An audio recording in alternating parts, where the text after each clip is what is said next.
नमस्कार, मैं हूं सौरभ।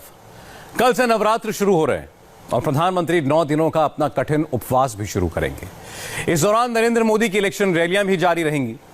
धर्म और कर्म में बैलेंस कैसे बनाते हैं प्रधानमंत्री, हमने इसके बारे में जानने समझने की कोशिश की। इंडिया टीवी के सीनियर एडिटर देवेंद्र पराशर और निर्णय कपूर ने प्रधानमंत्री के बारे में कई नई बातें बताई। हमारे ही देश में 250 साल पहले की एक महान शख्सियत के बारे में भी पता चला। आप भी देखिए कि नरेंद्र मोदी आखिर किसकी विरासत को आगे बढ़ा रहे हैं। नवरात्रि में 9 दिन का उपवास करेंगे प्रधानमंत्री। केवल पानी पीकर 9 दिन का व्रत करेंगे मोदी। न जूस, न चाय, न दूध, न ही कोई फल। शक्ति की आराधना, माता अंबा जी की पूजा, नाम और योग ध्यान प्रतिदिन करते हैं मोदी। नवरात्रि में सुबह 3 बजे से जाप करेंगे प्रधानमंत्री। मोदी रोजाना 18 से 20 घंटे काम करते हैं। नवरात्रि में भी मोदी के रूटीन में बदलाव नहीं होगा। इस दौरान उनके जाप करने का समय जरूर बढ़ जाएगा। इसी नवरात्रि के बीच में मोदी बिहार के चुनावी मैदान में ललकार लगाएंगे। महासप्तमी के दिन यानी उपवास के 7वें दिन मोदी 3 रैलियां करेंगे। 23 अक्टूबर को सासाराम, गया और भागलपुर में प्रधानमंत्री की चुनावी रैलियां होंगी। बिहार चुनाव में नरेंद्र मोदी कुल 12 रैलियां करने वाले हैं। महासप्तमी के दिन 3 रैलियों के बाद मोदी दिल्ली लौटेंगे तो शाम को महाकाली की पूजा करेंगे। प्रधानमंत्री की भक्ति, प्रधानमंत्री का दर्शन, प्रधानमंत्री का विचार और प्रधानमंत्री की सोच किससे मिलती जुलती है? जब हम इतिहास के पन्नों को पलटते हैं तो अहिल्याबाई होलकर की तस्वीर उभरती है। काशी विश्वनाथ मंदिर का पुनर्निर्माण कराने वाली अहिल्याबाई होलकर को फिलोसोफर क्वीन कहा जाता है। बहुत से लोग कहते हैं काशी कॉरिडोर का निर्माण करा रहे मोदी की शख्सियत अहिल्याबाई होलकर से मेल खाती है। क्या सच में नरेंद्र मोदी और 250 साल पहले की अहिल्याबाई होलकर में समानताएं हैं? नरेंद्र मोदी परम भक्त हैं, अहिल्याबाई भी परम भक्त थी। नरेंद्र मोदी त्रिपुंड लगाते हैं, अहिल्याबाई भी त्रिपुंड लगाती थी। नरेंद्र मोदी शासन से सुधार करते हैं, अहिल्याबाई ने भी सुधार के लिए शासन किया। काशी विश्वनाथ मंदिर और सोमनाथ मंदिर, इन दोनों प्रसिद्ध मंदिरों से नरेंद्र मोदी की आस्था जुड़ी है, तो इन मंदिरों से लोक माता अहिल्याबाई होलकर का भी नाम जुड़ा है। मुगलों के आक्रमण में जब हिंदू मंदिर टूट फूट गए तो अहिल्याबाई होलकर ने उन्हें दोबारा बनवाया। काशी में सोने के शिखर वाला जो विश्वनाथ मंदिर विराजमान है वो भी अहिल्याबाई की ही देन है। काशी विश्वनाथ मंदिर के पुनर्निर्माण के 250 साल बाद अयोध्या में राम मंदिर के भूमि पूजन का ये ऐतिहासिक क्षण आया।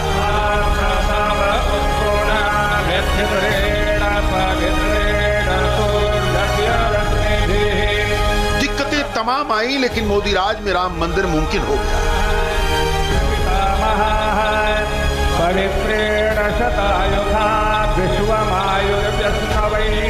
राम समय, स्थान और परिस्थितियों के हिसाब से बोलते हैं, सोचते हैं, करते भी हैं। राम हमें समय के साथ बढ़ना सिखाते हैं, समय के साथ चलना सिखाते हैं। प्रधानमंत्री काशी विश्वनाथ कॉरिडोर का भी निर्माण करवा रहे हैं, जो काशी के वैभव में 4 चांद लगाने वाली परियोजना है। पूरे विश्व में काशी एक नई पहचान बनने वाली है। 250 साल के बाद शायद इस परमात्मा ने मेरे ही नसीब में लिखा था इस कार्य के लिए, और इसीलिए शायद जब हम 2014 में चुनाव के लिए आया था तो ऐसे ही मेरे भीतर से एक आवाज निकली थी, मैं आया नहीं हूं, मुझे बुलाया है। और आज मुझे लगता है कि जो बुलावा था वो ऐसे ही कामों के लिए था, और इन कामों को पूरा करने का संकल्प फिर एक बार बहुत प्रबल हुआ है, बहुत मजबूत हुआ है। पीएम मोदी के नेतृत्व में केदारनाथ और बद्रीनाथ मंदिर परिसरों का भी कायाकल्प हो रहा है।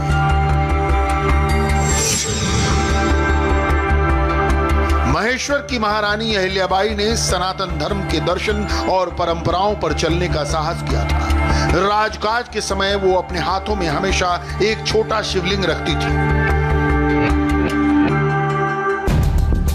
मोदी से पहले के नेता भारत की संस्कृति, मंदिरों और परंपराओं को लेकर उदासीन रहे। मोदी जिस तरह से देश की विरासत को दुनिया के सामने शोकेस करते हैं, वैसे पहले किसी नेता ने नहीं किया।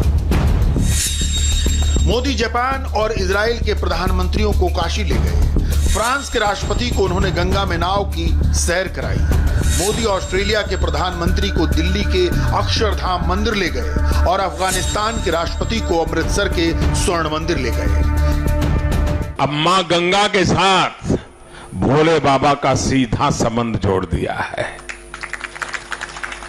गंगा से हम सीधे स्नान करके भोले बाबा के चरणों में आकर के सर झुका सकते हैं। ये काशी विश्वनाथ महादेव, ये भोले बाबा का स्थान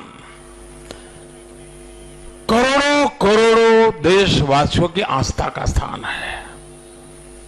लोग काशी आते हैं, उसका मूल कारण काशी विश्वनाथ महादेव के प्रति अपार श्रद्धा है।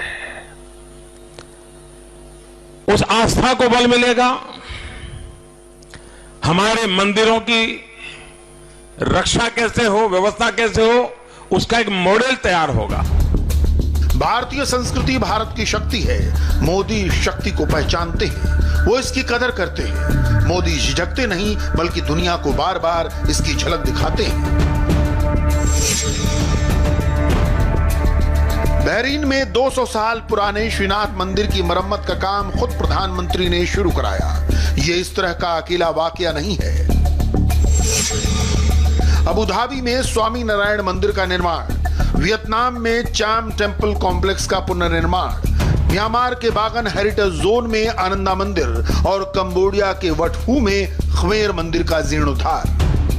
सांस्कृतिक विरासत को संरक्षित करने के काम में भारत आज अपने पड़ोसियों की खुले दिल से मदद करता है। नेपाल का पशुपतिनाथ मंदिर हो या इंडोनेशिया का बोरोबुदुर मंदिर, ये ऐतिहासिक धरोहर संरक्षित हो रही है तो केवल इसलिए कि इसके पीछे मोदी खड़े हैं।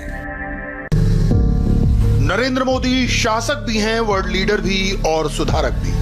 हम आपको बता रहे हैं कि कैसे उनकी सोच 250 साल पहले की एक महिला शासक से मिलती है। बेशक शासन और समाज का परिदृश्य अलग है, लेकिन देश और संस्कृति के प्रति मोदी का दर्शन वही है। अहिल्याबाई होलकर की तरह मोदी भारतीय संस्कृति के साथ साथ भारतीय कलाकृतियों के भी संरक्षक हैं।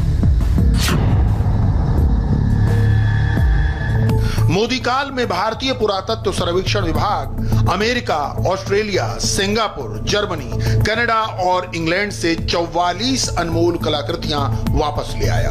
119 दूसरी कलाकृतियां भारत लाए जाने की प्रक्रिया में हैं। ये वो अनमोल धरोहर हैं जिनको विदेशी शासन के दौरान जबरन या चोरी से बाहर पहुंचा दिया गया।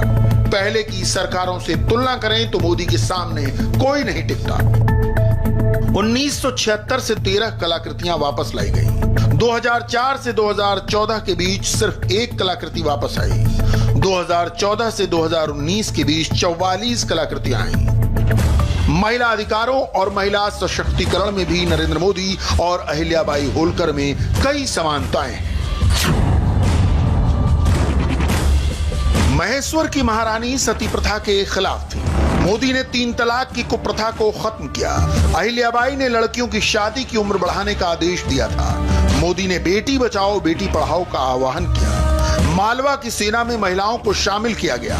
मोदी ने सेना में महिलाओं के लिए स्थायी कमीशन का आदेश दिया। कोई भी समाज हमारी माताओं बहनों को अन्याय करके आगे नहीं बढ़ सकता। अगर कोई हिंदू मां के गर्भ में बेटी को मार देगा तो उसको जेल के सलाखों के पीछे जाना पड़ेगा। वैसे ही मेरी मुसलमान बहन, उसका क्या गुनाह?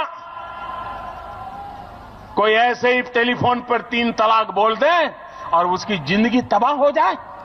कुछ मुस्लिम बहनों ने अदालत में अपने हकों की लड़ाई लड़ी, सुप्रीम कोर्ट ने हमें पूछा कि आप भारत सरकार क्या कहती है। हमने साफ साफ अपने शब्दों में कहा कि माताओं बहनों पर कोई अन्याय नहीं होना चाहिए, संप्रदाय के आधार पर भेदभाव नहीं होना चाहिए। अहिल्याबाई होलकर का राज्य छोटा था, सोच बड़ी थी। आज हिंदुस्तान का लोकतंत्र बड़ा है और प्रधान सेवक का विचार भी बड़ा है। नरेंद्र मोदी ने राम राज्य की संकल्पना पर गुड गवर्नेंस का मंत्र दिया है, जिस पर जनता जनार्दन ने बार बार मुहर लगाई है। अहिल्याबाई ने भू राजस्व का प्रबंधन आसान बनाया। मोदी ने जमीन के रिकॉर्ड का डिजिटलीकरण शुरू किया। अहिल्याबाई ने दुनिया को महेश्वर साड़ी की सौगात दी। मोदी ने वोकल फॉर लोकल का नारा दिया। अहिल्याबाई ने सड़कें बनाने और पानी बचाने पर जोर दिया। मोदी सरकार रिकॉर्ड गति से हाईवे का निर्माण करा रही है। अहिल्याबाई और नरेंद्र मोदी में एक और चीज कॉमन है। अहिल्याबाई की तरह शासन में जब भी कोई चुनौती आती है तो मोदी उससे व्यक्तिगत तौर पर निपटते हैं। प्रधानमंत्री खुद किसी भी परियोजना की सारी अड़चनों को दूर करते हैं। भारत की एक जाति है गरीब और दूसरी जाति है देश को गरीबी से मुक्त कराने के लिए कुछ न कुछ अपना योगदान देने वालों की। एक वो है जो गरीबी से बाहर आना चाहते हैं, दूसरे वो है जो देश को गरीबी से मुक्त कराना चाहते हैं। ये दो ही जाति है और इसलिए हमें 21वीं सदी में इन दोनों को सशक्त करना है। अहिल्याबाई को परिवार की विरासत में शासन का अधिकार मिला था। मोदी के हाथों में जनता ने राजदंड दिया है। सत्ता का धर्म सेवा है। ये बात मोदी को अच्छी तरह